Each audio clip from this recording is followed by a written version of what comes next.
ყველაფერი იწყება იმ წამიდან, როდესაც პაციენტი შემოდის ოთახში. პირველ რიგში ნდობა უნდა მოიპოვო პაციენტს და პაციენტმა ექიმის. აი ეს არის საწყისი. როდესაც ეს ნდობა არის, მე ვფიქრობ, რომ ნდობის შემდეგ წარმატებულია მკურნალობა. 2012 წელს ძალიან ცუდად უგრძნობდი თავს.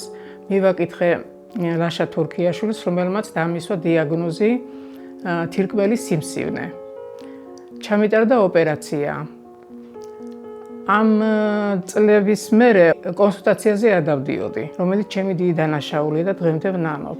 პირველად ქალბატონ თინათინ შევხვდი 2012 წელს, როდესაც გამოკვეთილი დისკომფორტი და ჩივილებით მომართა კლინიკას გამოკვლევებისთვის, ჩატარდა კომპლექსური კვლევები, ჩატარდა მაღალტექნოლოგიური გამოკვლევები, რა თქმა უნდა, რაც უფრო აზუსტებს, აი ყველაფერს რაზეც შეიძლება ექიმს ეჭვი გაუჩნდეს.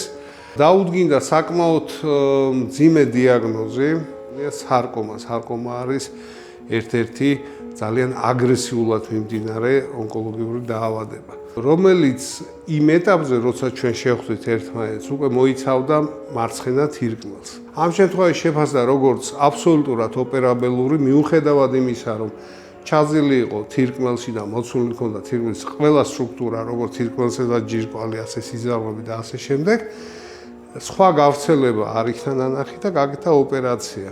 ეს ოპერაცია იყო 12 წლის წინ. და შემდეგ 2024 წელსაც იგივე გამიმეორდა. გრძნობდი სისუსტეს, ძალიან ცუდად ვიყავი და მივაკითხე თოდუას კლინიკას. იგივე ჩემ ექიმს ლაშა თურქიაშვილს. ნუ იქ ანალიზები გამიკეთეს და დამინიშნეს ოპერაცია.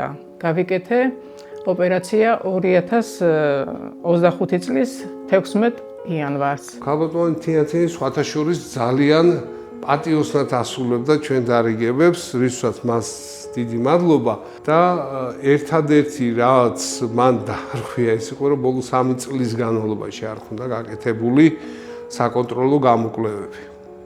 მივიღეთ დაავადების გამეორება დაახლოებით იმ ლოკალიზაციაში, სადაც იყო მანამდე, ამიტომ საკმაოდ დიდი ოპერაციის გაკეთება მოგვიწია და ძალიან ბედნიერები ვართ, თუ წარმატებით განხორციელდა ეს მეორე ოპერაციაც, აი 12 წლიანი შუალედის შემდგომ. ამის მერე ლაშა ექიმი რასაც მირჩევს, იმას გავაკეთებ აუცილებლად და სხვასაც ვურჩევ, რომ ექიმის რჩევა გაითვალისწინო. ყველას ვუსვევებ ჯანმრთელობას. და ყველას მოუწოდებ თუ ესეთ სიტუაციაში არის ვინმე, რომ იარონ შემოწმებაზე აუცილებლად.